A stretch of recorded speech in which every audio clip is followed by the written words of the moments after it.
Pau pau pau. Jika sendirian, cukup didengarkan.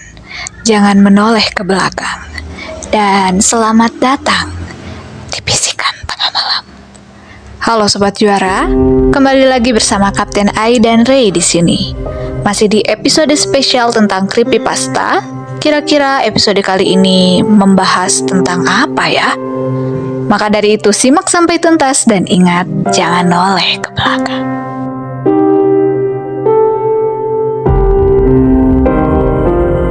Di satu hari, aku terbangun pada pukul 11 malam. Dikarenakan tenggorokanku sangat membutuhkan air. Aku benar-benar kehausan.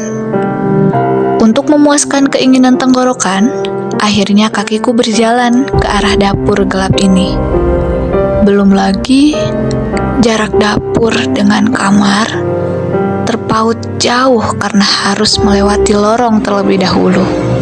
Ketika sampai di dapur, dapat kulihat seseorang sedang membelakangiku di dapur tersebut. Ternyata ibu. Iya, aku hanya tinggal berdua dengan ibu karena ayahku pergi berselingkuh dan dia tidak pernah kembali lagi ke rumah. Aku bertanya kepada ibu sedang apa di sana, dan ia menjawab dari kegelapan dapur itu bahwa ia sedang mencincang bawang. Aku hanya mengohriah saja mendengar jawaban dari ibu. Setelah selesai minum air dingin, aku kembali berkata kepada ibu bahwa aku akan pergi ke kamar untuk melanjutkan tidurku.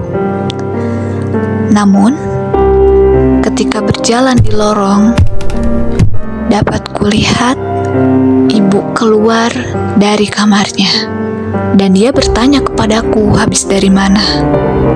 Aku bingung di sana, bukankah tadi ibu di dapur?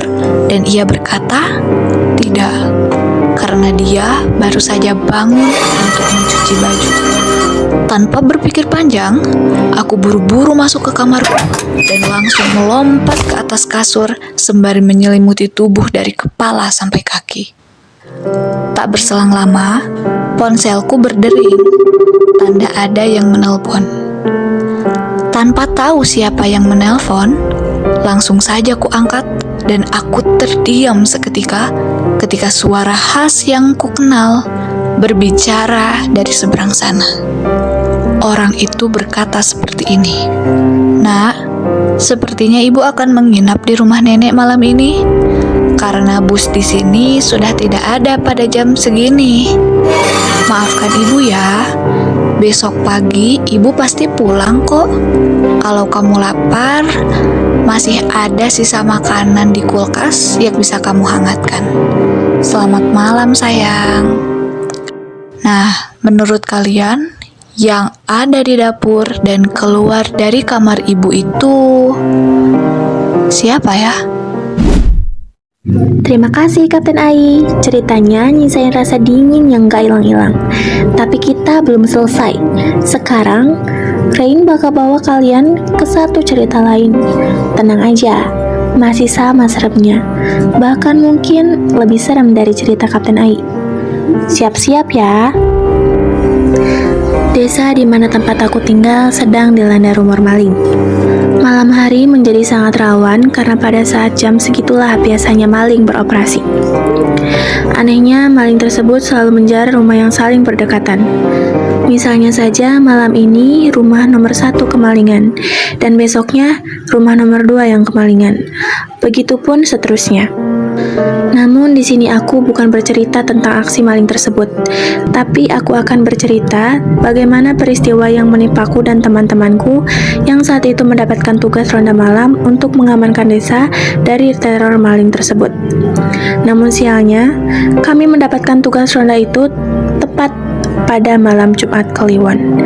Saat itu desa masih minim penerangan, maka tak heran jika aku dan teman-temanku sudah biasa main di tempat gelap hingga kami menganggap itu hal yang biasa. Tapi tidak setelah peristiwa ini. Pada malam kami bertugas ronda, salah satu temanku memberikan usulan, bagaimana jika kami menakut-nakuti maling tersebut dengan menyamar menjadi setan.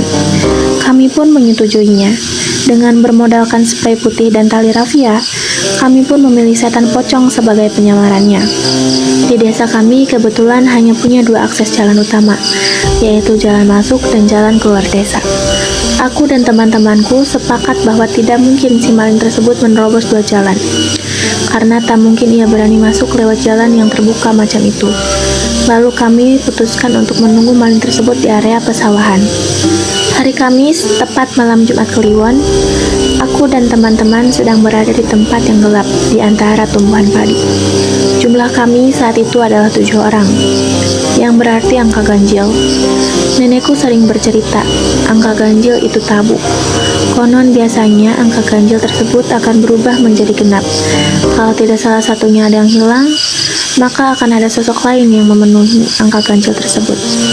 Tapi kami tak peduli dan merasa itu hanyalah sebuah cerita.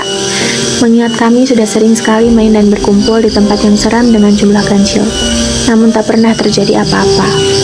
Setelah beberapa lama kami di pesawahan, namun yang kami tunggu tak kunjung muncul. Oh iya, hampir saja aku lupa. Yang menyamar menjadi pocong saat itu hanyalah satu orang, yaitu Rian. Kami melakukan hal itu agar saat malingnya nanti muncul, aku dan 5 temanku yang lain bisa langsung mengejarnya.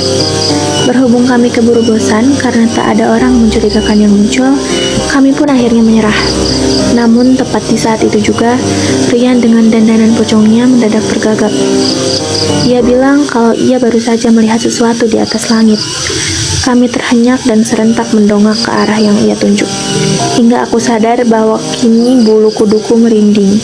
Teman-temanku yang lain memandang ngeri melihat objek di atas sana. Tepat di atas kami, ada sesuatu berwarna putih yang tengah melayang. Aku sempat berpikir bahwa itu hanyalah plastik yang terbang tersapu angin. Tapi seramnya, benda tersebut tidak bergerak sedikit pun. Padahal angin sedang berhembus dengan kencang. Aku berharap itu ada sesuatu lain dan bukan sosok menakutkan yang sempat melintas di pikiranku. Tapi bentuknya yang lonjong dan tinggi dengan bagian atas dan bawahnya yang terikat, tak mampu aku elakkan. Memang sih, sosok itu terlihat jauh di atas sana. Tapi 200% aku yakin bentuknya memang seperti itu. Aku dan teman-teman yang lain mulai meringis ngeri. Serentak kami memutuskan untuk pergi dan pulang ke pos ronda.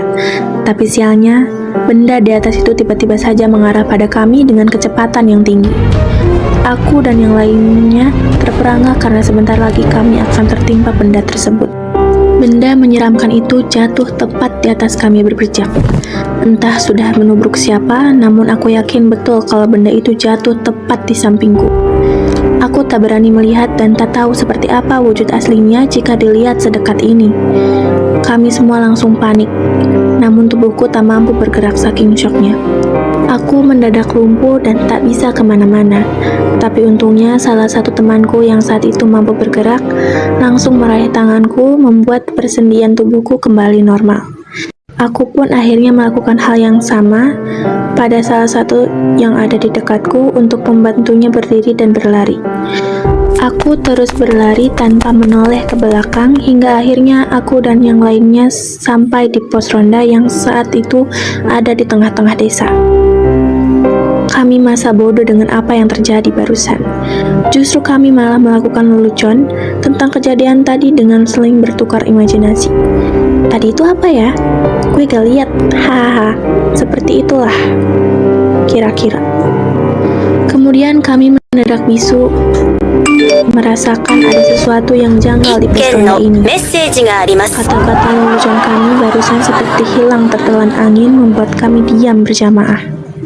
Kami kembali merasa merinding, bukan karena gelapnya pos ronda yang minim penerangan, bukan juga karena kejadian kejatuhan sosok barusan, ataupun karena jumlah kami yang berkurang ataupun bertambah. Nyatanya, kami masih bertujuh, benar-benar bertujuh. Tapi, sosok yang memakai kain putih di sudut sana hanya terdiam di saat kami tertawa. Penerangan yang minim membuat kami tak sadar. Sosok yang duduk di pojok itu terbungkus kain putih menutup wajahnya, lengkap dengan ikat tali putih di atas kepala dan bawah kakinya. Jantungku berpacu cepat. Itu jelas bukan Rian yang menyamar. So, this is the last episode dari special event kali ini. See you next time. Dan ingat, jangan oleh